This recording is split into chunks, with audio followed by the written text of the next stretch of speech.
Olá, queridos! Graça e paz! Que Deus abençoe a sua noite de sábado. Sábado do Senhor, né? Já terminou o Shabá e nós entramos agora no período da noite do sábado. E eu estou aqui mais uma vez para cumprir aquele nosso encontro, o encontro que eu disse que nós teríamos hoje, para falar sobre Esmirna, essa carta importante e que tem um código precioso para esses dias, para o nosso entendimento. E a gente vai falar um pouquinho então da carta de Esmirna. Queridos, essa minha palavra ela não tem como objetivo ser mais um estudo sobre as 7 igrejas do Apocalipse. Olha, eu posso dizer para você com tranquilidade, você vai encontrar muita coisa boa no YouTube sobre as 7 igrejas do Apocalipse, né? Garimpando com cuidado, você vai encontrar material excelente. Não, eu não estou aqui para produzir mais um material excelente sobre as 7 igrejas do Apocalipse. Não. Eu estou aqui para fazer uma conexão direta com uma carta, a verdade que está contida numa carta com os dias atuais. Então, o tema dessa mensagem, o tema dessa palavra é Identidade Esmirna, uma dor que ainda perturba a igreja em dias atuais. Apocalipse capítulo 2. Vou dar um tempo aí para você abrir a sua Bíblia. Olha, aqui na nossa comunidade de fé, no Centro Evangelístico Internacional aqui em Tamoios, nós estamos todas as quartas-feiras, na quarta da recarga, nós estamos falando sobre as 7 igrejas de Apocalipse. E na quarta-feira retrasada eu comecei falando sobre a igreja de Sardes. Na quarta-feira passada, a minha esposa, a pastora Elane, pregou sobre a igreja de Éfeso, né? E sem ser essa quarta-feira agora, a outra, né? Provavelmente nós teremos o evangelista Paulo Henrique pregando sobre uma outra igreja.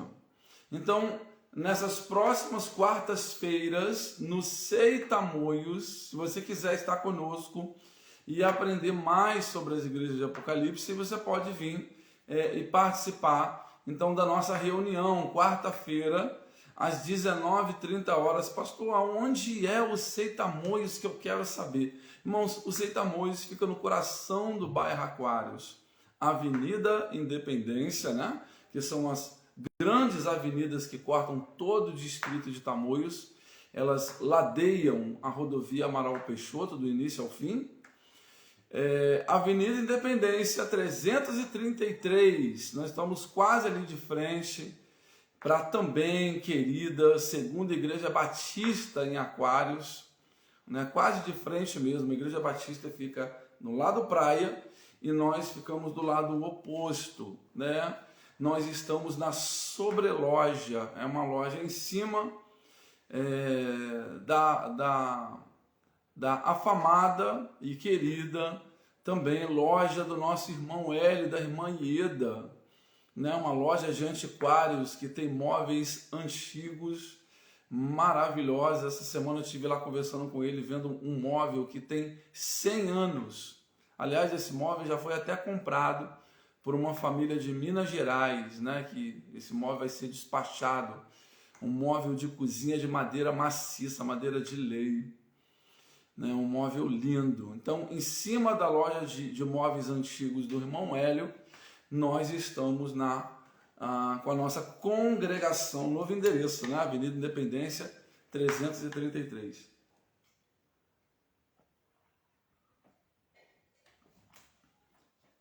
O áudio está chegando bem? Você está me ouvindo bem? Irmã Tânia, Elane, que está aí presente, bota um joinha aí para mim. se o áudio está chegando perfeitamente aonde você está e você pode me ouvir bem. Bom, me ajuda também, compartilha. Olha, essa palavra, ela é interessantíssima. Interessantíssima. Ela está no coração de uma das maiores problemáticas que a igreja evangélica tem enfrentado no último século. Essa palavra vai te impactar, hein?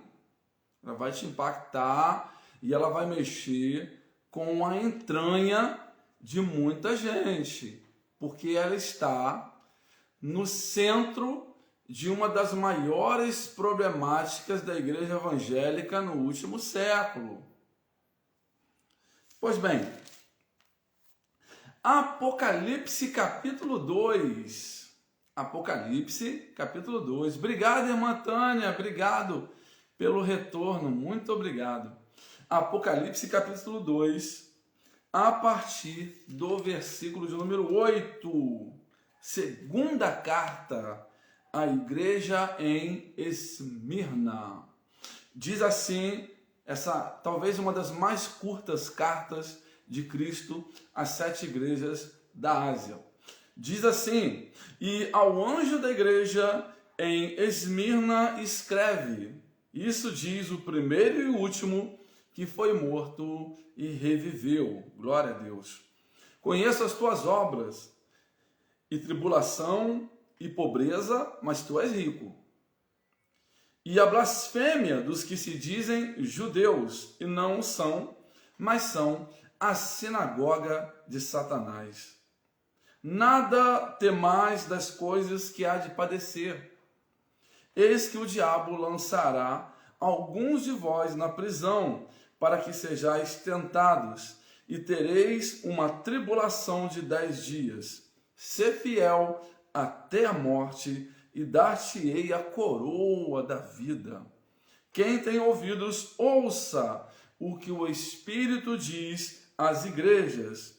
O que vencer não receberá o dano da segunda morte. Irmãos, palavras poderosas de Cristo Jesus, promessas riquíssimas de Cristo Jesus, sempre liberadas ao final de cada uma das 7 cartas. Lembrando que, apesar de serem 7 cartas, Jesus está escrevendo para um público apenas. Lembre-se que ao final de cada carta ele diz: ao que vencer. Apesar de a igreja estar localizada aqui em 7 lugares diferentes, ela forma um público apenas. Jesus está escrevendo aos vencedores, ao que vencer. Aliás, em todos os séculos, é bom a gente lembrar e é bom a gente falar, em todos os séculos, o Senhor sempre está se comunicando com os vencedores.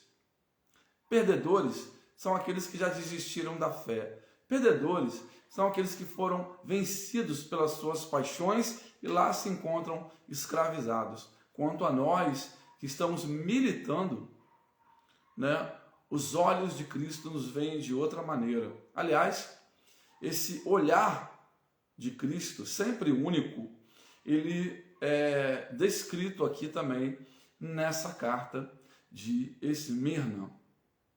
Bom, dito isso, eu quero entrar no tema central do que eu quero dizer, porque a nossa querida irmã Vanessa, que na próxima quarta-feira vai ser ordenada diaconisa da nossa congregação, Vanessa já está incumbida, né, da responsabilidade de ministrar sobre essa igreja de Esmirna. Então eu não quero entrar dentro de muitas coisas, porque vai tirar o brilho daquilo que ela certamente já está preparando. Vanessa é uma pregadora de excelência, né? E ela certamente já está se derramando sobre a palavra para nos trazer um conteúdo maravilhoso. Mas o que eu quero falar acerca dessa igreja é muito precioso, é muito importante e tem a ver com talvez uma das maiores dores que nós estamos vivendo nesses últimos 100 anos. E por que não dizer, para a gente ser um pouco mais exato, né, estreitando esse círculo de entendimento, por que não dizer nos últimos 50 anos? Né? A identidade de Esmirna, ela está no centro de um dos maiores problemas que a igreja evangélica tem enfrentado no Brasil nos últimos 50 anos e muito mais perturbadora agora nesses últimos dias. Pois bem, eu quero entrar dentro desse contexto. A palavra do Senhor vai dizer para nós no versículo 9: conheça as tuas obras e a tua tribulação e a tua pobreza. Pobreza que o Senhor está declarando aqui é no sentido humano, né? Esmirna era uma cidade tão rica quanto a cidade de Éfeso. É natural que os crentes da igreja de Esmirna fossem de igual maneira ricos também, como era rica a igreja de Éfeso. Mas isso não estava acontecendo por causa desse contexto que eu vou esclarecer agora. No entanto, a maneira como as pessoas nos enxergam sempre é diferente da maneira como Deus nos enxerga. E isso vai ficar muito claro nas palavras do próprio Senhor. Ele vai dizer: olha, apesar de vocês terem fama nessa cidade de que vocês estão empobrecendo, eu quero dizer para vocês que aos meus olhos, cada vez mais vocês enriquecem. No entanto, queridos, a gente tem que tomar cuidado para que essas verdades que se encontram no coração de Deus e se encontram no coração dos homens, nós temos que tomar cuidado para que essas verdades não levem o nosso coração a uma dicotomia, porque nós não podemos adorar a Deus e as coisas do mundo, porque nós não podemos amar a luz e as trevas, porque nós não podemos servir a Deus e a Belial. Ou nos interessa verdadeiramente a opinião de Cristo, ou verdadeiramente nos interessa a opinião das pessoas. E as palavras de Cristo para a igreja de Esmirna sempre vai nos lembrar isso.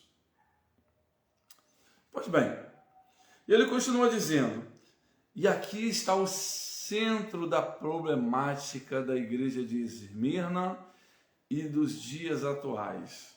Veja bem, e a blasfêmia dos que se dizem judeus e não o são, mas são a sinagoga de Satanás. Eu vou ler novamente, porque eu estou muito interessado em falar sobre isso aqui. É isso aqui. Isso é que está no coração da problemática que nós temos vivido na igreja nos últimos dias.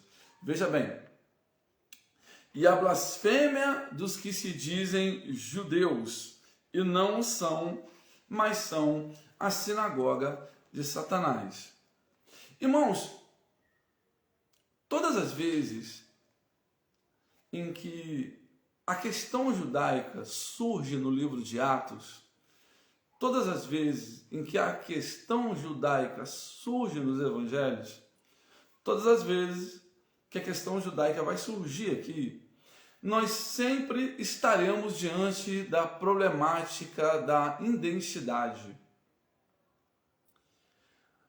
Todas as vezes que essa questão judaica surge nos evangelhos, todas as vezes que essa questão judaica surge no livro de Atos, nas cartas, em Apocalipse, nós estamos diante da problemática hereditária, do direito por nascimento.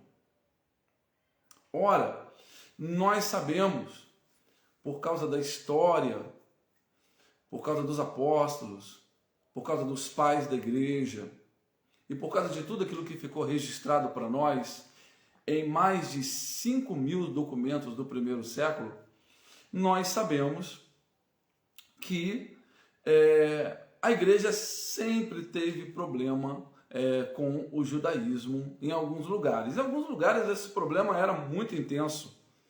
Outras vezes era um problema comum como qualquer outro.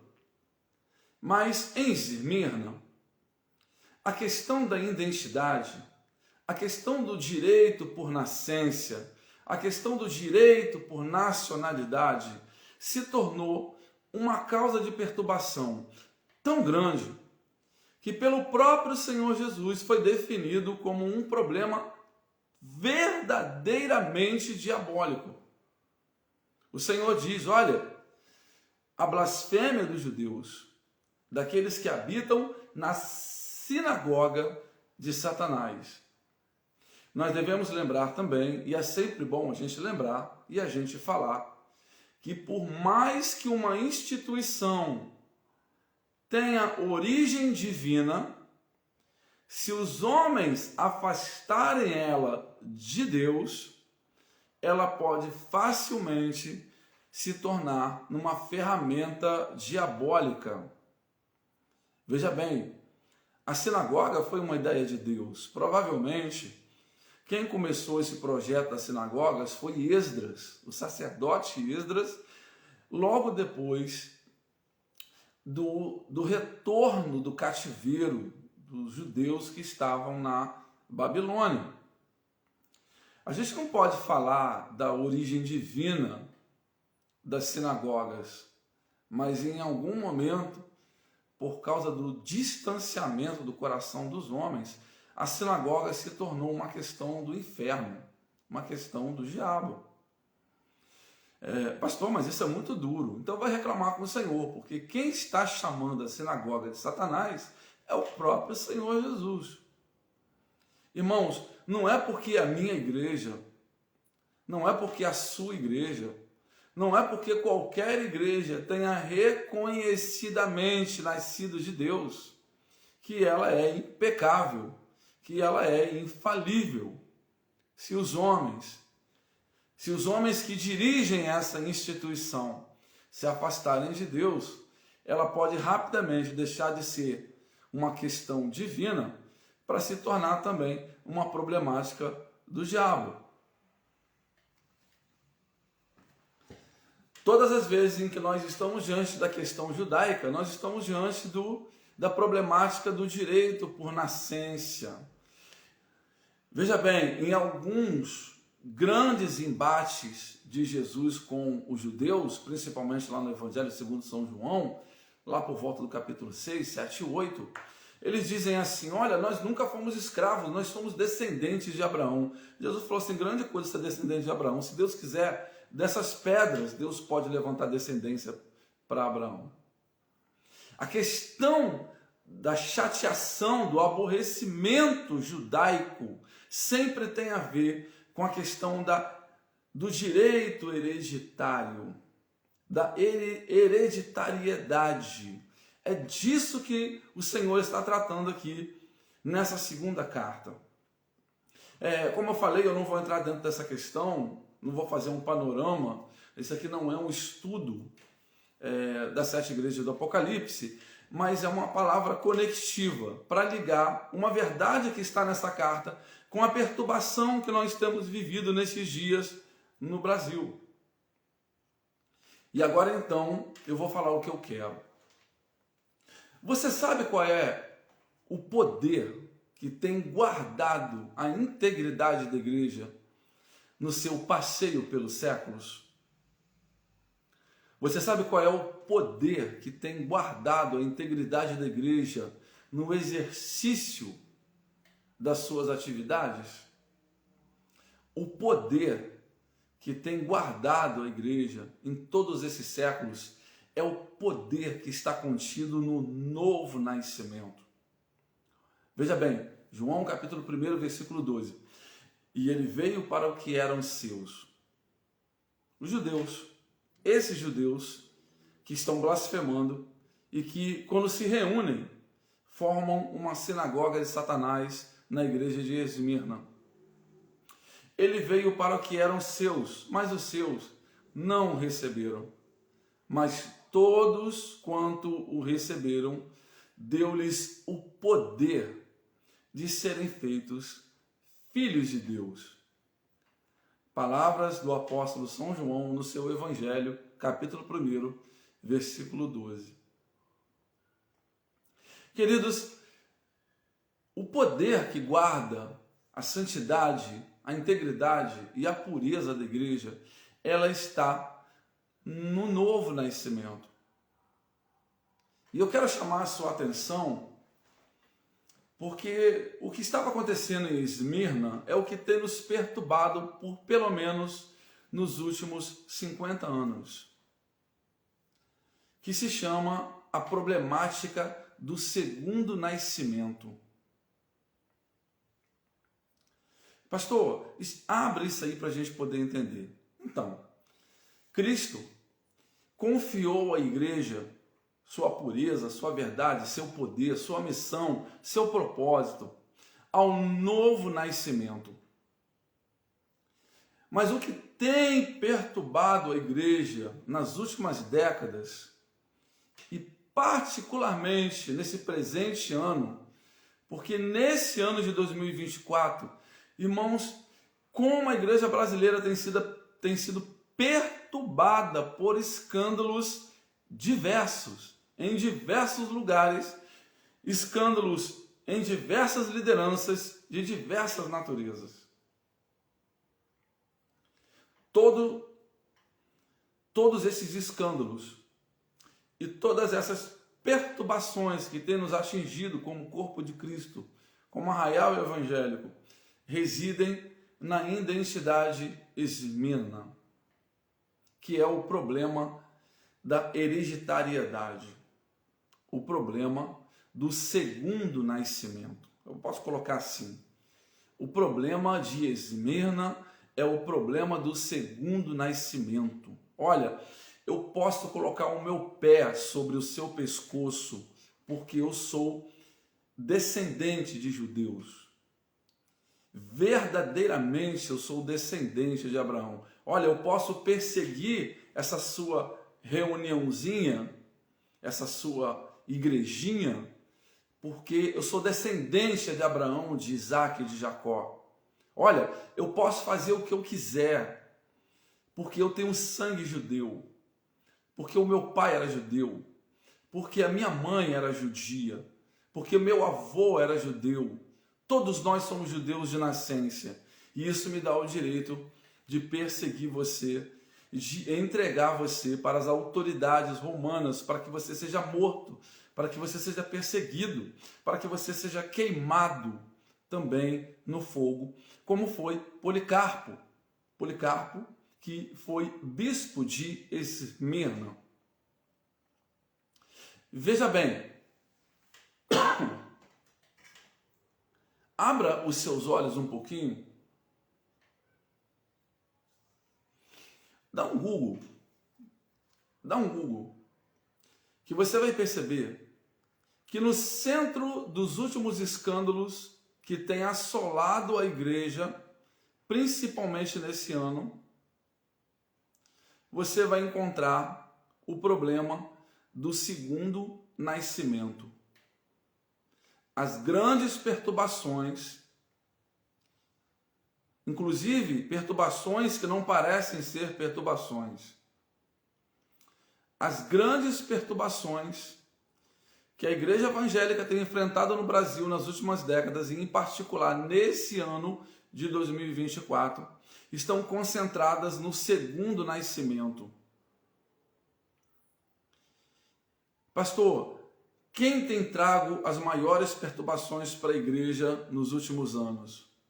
Pasmem, são os filhos de crentes. É isso que você está me ouvindo. No centro do escândalo de estupro, tem filho de crente. No centro do escândalo do pastor que vende a igreja para um conglomerado evangélico, tem filho de crente. No centro do escândalo financeiro de milhões de uma família que quer dominar a igreja, tem filho de crente.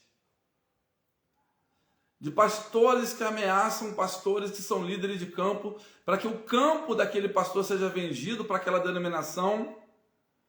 A ameaça vem do filho de crente. Usa um pouco a sua inteligência e perceba que de uns 50 anos para cá, os grandes escândalos que têm surgido no meio evangélico são os escândalos chamados de escândalos do segundo nascimento. Não porque o pai tinha chamado de Deus, mas aonde está escrito que o filho tem chamado de Deus? A gente aprende isso nos corredores da igreja evangélica. Nem sempre filho de peixe, peixinho é. Mas cargas d'água, por que nós temos aceitado que muitas das vezes, gente em que a gente não tem certeza se nasceu de novo, mas que aprendeu a viver como crente? Porque os filhos de crente, muitas vezes aprendem a viver como crentes. Nada garante que eles foram convertidos. No século passado, na virada do século passado para esse presente século, nós temos a história de grandes conversões, homens que se converteram verdadeiramente, a quem Deus tirou da prostituição, a quem Deus tirou do bar, Deus tirou da birosca, Deus tirou da vida do crime. Pessoas que verdadeiramente nasceram de novo, deixaram de ser lobos e se tornaram ovelhas do Senhor. Essas pessoas, na virada do século passado, fizeram grandes coisas para Deus e entregaram tudo para os seus filhos, que agora estão enxovalhando o nome de seus pais e o nome da igreja. O nome da igreja.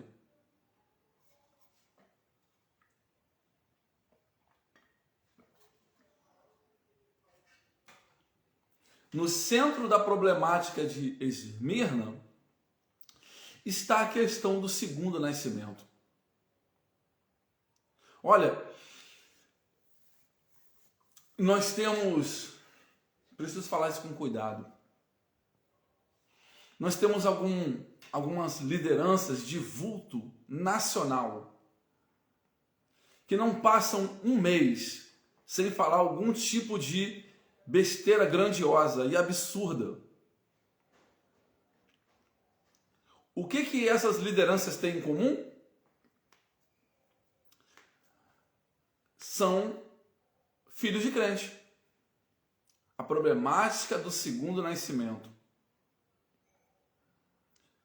As maiores perturbações, até mesmo as perturbações que não parecem ser perturbações,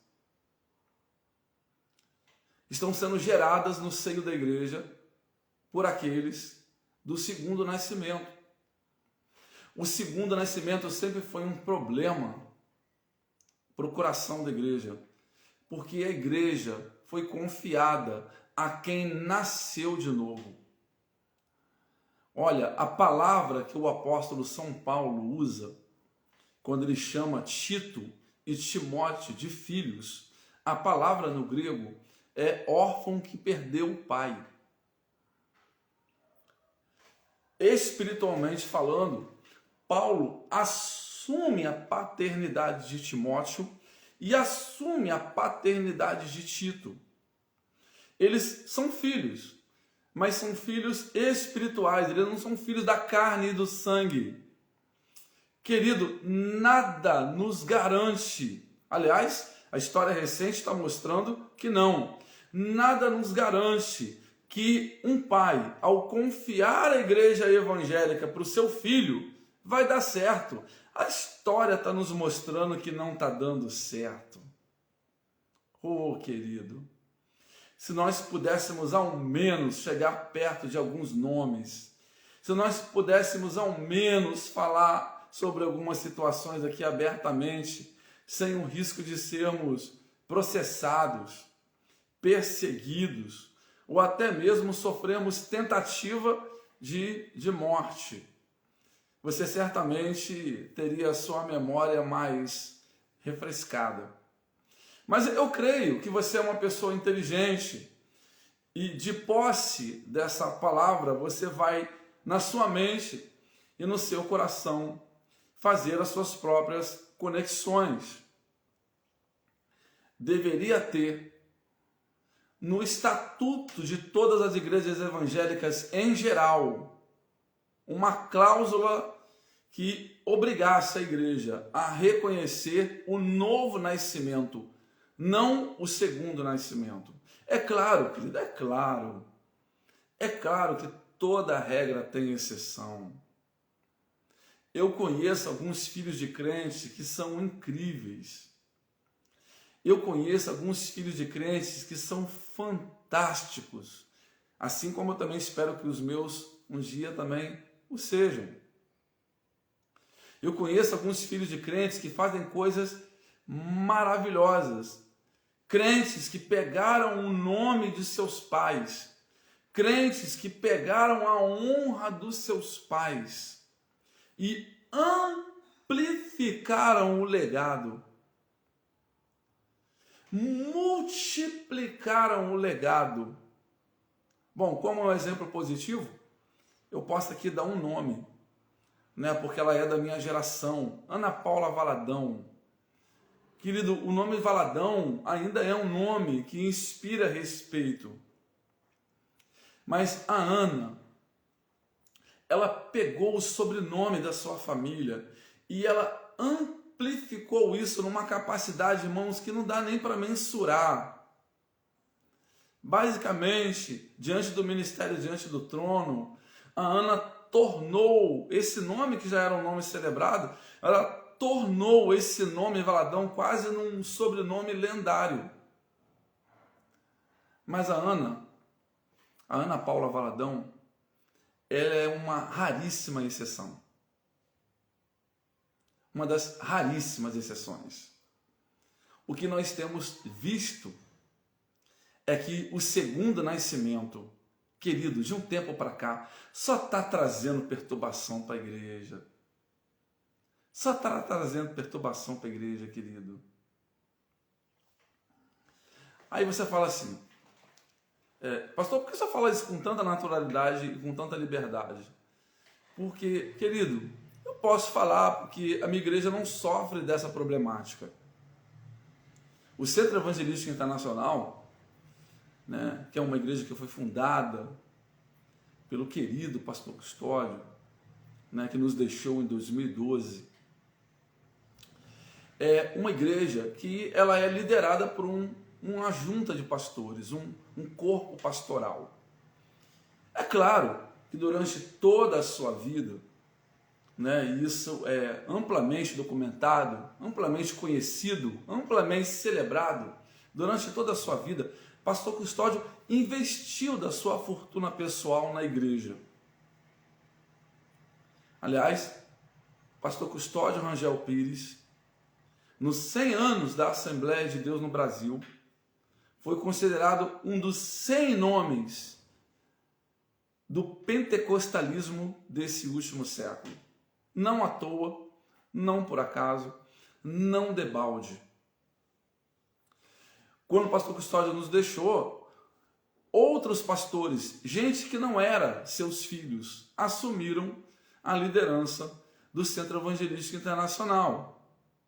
É claro que porque ele construiu um legado, a família, é normal isso, a família tem um interesse de que esse legado não se perca, de que esse legado não seja desviado da sua função original. Por isso, os filhos do pastor Custódio, eles estão na diretoria da nossa igreja, para manter um olhar de cuidado, o que graças a Deus eles têm feito nesses últimos anos com excelência, graças a Deus.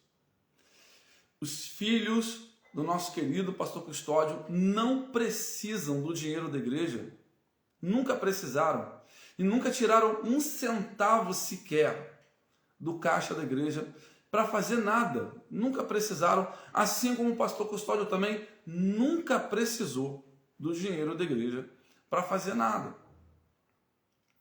E sabe, queridos, essa não deixa de ser uma questão que incomoda muita gente. Oh, como incomoda! Como incomoda muita gente, querido. Como incomoda saber que há uma igreja cujas pessoas que estão dirigindo ela não precisam de um centavo dela. Como tem gente incomodada com essa verdade? Porque essa verdade bate na porta delas todos os dias e acusa a sua falta de austeridade e de, por que não dizer também, honestidade.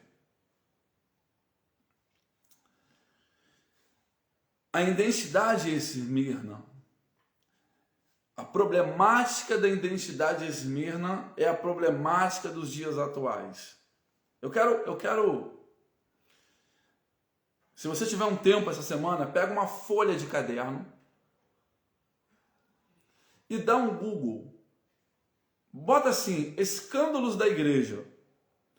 E tudo o que surgir na pesquisa do Google, você acessa e veja quem é o personagem principal, quem é o talarico. Quem é o talarico que está no centro da questão? Querido, se o Google te der como resposta da sua pergunta, da sua pesquisa, 100 escândalos, certamente 90 escândalos desse são originados pelos crentes de segundo nascimento. Segundo nascimento são os filhos de crentes. Os filhos de crentes. Cunhados, genros, sogros.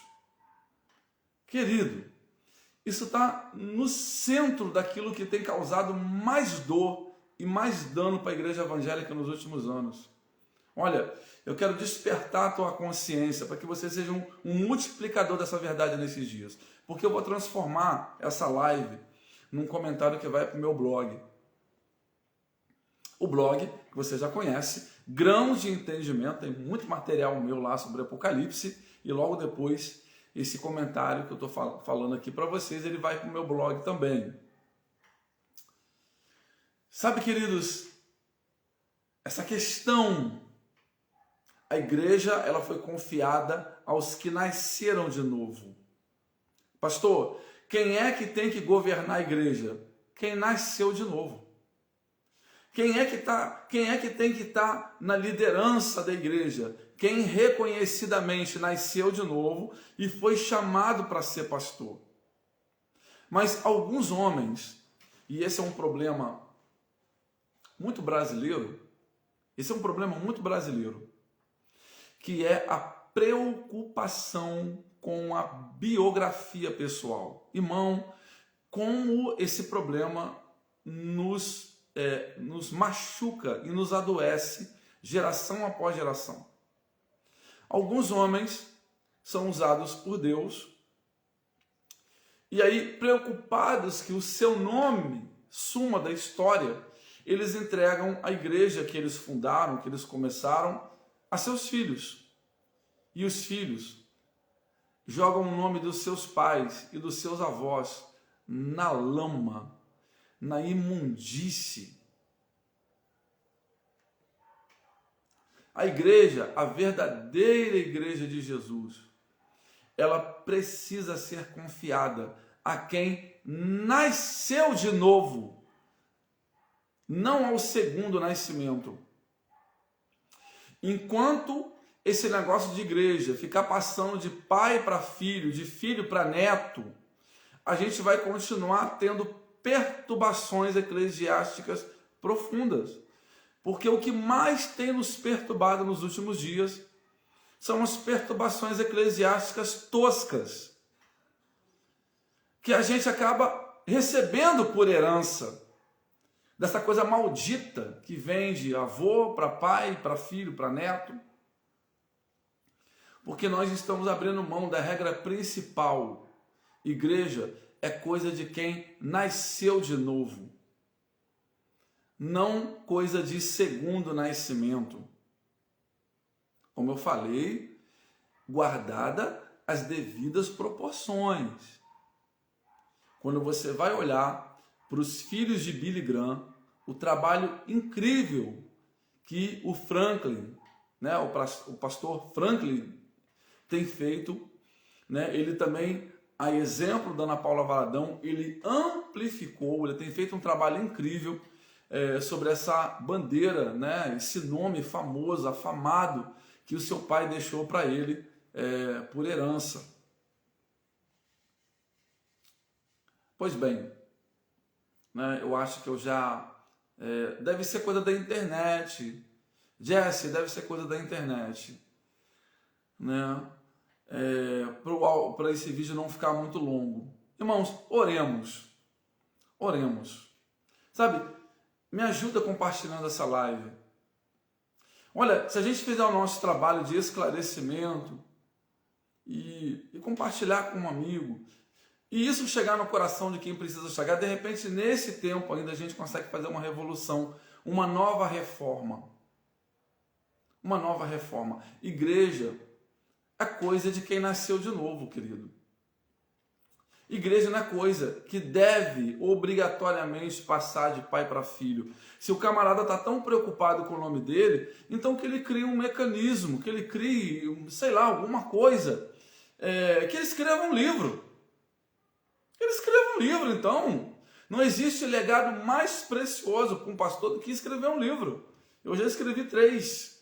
Se um dia as pessoas vão se lembrar de mim, vão se lembrar pelas coisas que eu escrevi, que eu ensinei, que eu acho que é assim que um pastor deve ser lembrado, por aquilo que ele ensinou, por aquilo que ele deixou de legado no coração, não por paredes de concreto. Não, isso não é legado, né? Isso é império. Isso é império. Que o Senhor tenha piedade de nós, que o Senhor tenha misericórdia de nós, que o Senhor nos dê livramento dessa perturbação chamada Esmirna. Esse problema da identidade Esmirna. Olha, vocês são judeus. Olha, porque eu sou filho de crente, então eu mereço estar aí, porque o meu pai era crente, porque a minha avó era crente. Sabe, irmãos? E para encerrar com chave de ouro, para você entender como isso é problemático, para encerrar com chave de ouro. Nessa última semana nós fomos informados, aliás, nós já estamos sendo informados e alardeados pela imprensa sobre isso já tem algum tempo, num conglomerado do crime, num grupo criminoso que tomou certos lugares no Rio de Janeiro e criou um complexo chamado Complexo de Israel.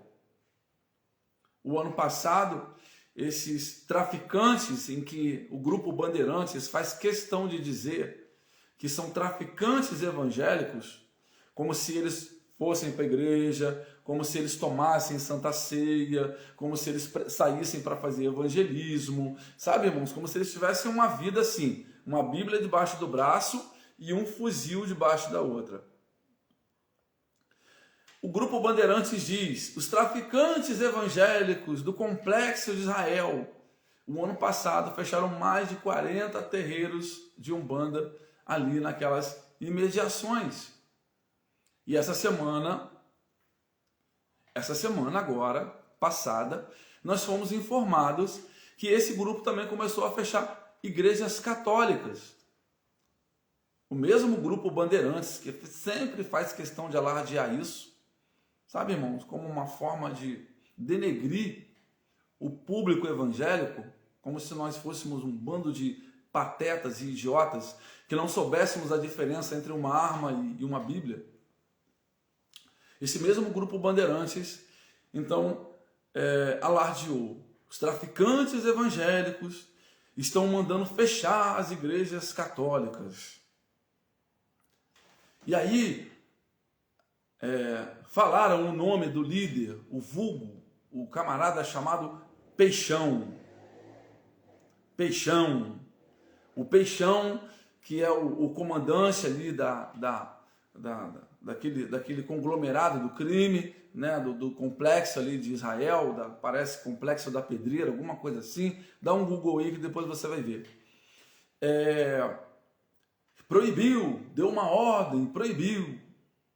Aí eu, conversando aqui em casa com a Elaine, e eu falei o seguinte para ela, eu falei: amor, dá um Google aí no nome desse camarada, que você vai descobrir que esse camarada provavelmente é filho de irmã de oração, é filho de diácono, é filho de presbítero. Porque hoje, uma das maiores perturbações, principalmente no Rio de Janeiro, querido, não tem, vou falar isso aqui para você devagar e com todas as letras, não tem uma igreja evangélica em território nacional que mais perturbe a vida religiosa da nação do que a igreja evangélica que se encontra no Rio de Janeiro, a quem o pastor Sóstenes Mendes costumava dizer que aqui no Rio de Janeiro é a Babilônia Gospel. Ele falava isso há 10, 15 anos atrás e hoje eu preciso dar o braço a torcer para ele, porque a igreja evangélica brasileira, a igreja evangélica carioca fluminense se tornou uma Babilônia Gospel. É a menor sombra de dúvida. Claro, guardadas as devidas proporções a resistência, mas ela é muito pequenininha, muito. E aí Elaine pesquisou para saber qual era o nome do tal do líder do Complexo da Pedreira, o Complexo de Israel. O nome do grande traficante é Álvaro Malaquias. Álvaro Malaquias. Os maiores traficantes do Rio de Janeiro, que comandam o PCC, que comandam as grandes facções. Querido, vai atrás deles e você vai encontrar ali um João, um Pedro, você vai encontrar um Jeremias, você vai encontrar um Ezequiel, você vai encontrar um Isaías. Você sempre no coração das coisas que nos perturbam, no coração das coisas que perturbam o Rio de Janeiro, você sempre vai encontrar um filho de crente como o motor principal dessa perturbação. É o filho do crente, é o genro do crente, é a filha do crente que sai da igreja e vai para a casa de swing. Sempre, sempre. Raríssimas vezes você vai encontrar os novos, os que nasceram de novo no epicentro de um escândalo evangélico. Sempre você vai encontrar o talarico. Sempre você vai encontrar a pastora do diabo. Sempre você vai encontrar um segundo nascimento. Sempre, querido. Estejamos, pois, despertos. Estejamos, pois, atentos. Querido, eu falo isso para você, cheio de temor, porque eu tenho 2 filhos. Eu não sei o que Deus fará deles, eu não sei se eles serão ministros, mas eu também tenho filhos. E a última coisa que eu quero é que meus filhos deem escândalos para a igreja, sejam eles bons escândalos ou maus escândalos. Porque hoje também, aqui no Rio de Janeiro, tem uma geração de crentes de segundo nascimento, querido, que eles causam tanta perturbação na igreja. Eles não adulteram, eles não desviam dinheiro, sabe? Eles estão pregando ali certinho, estão ensinando certinho, mas, querido, a maneira como eles se comportam, a maneira como eles falam, o jeito como eles agridem as pessoas, por si só, já é um grande escândalo.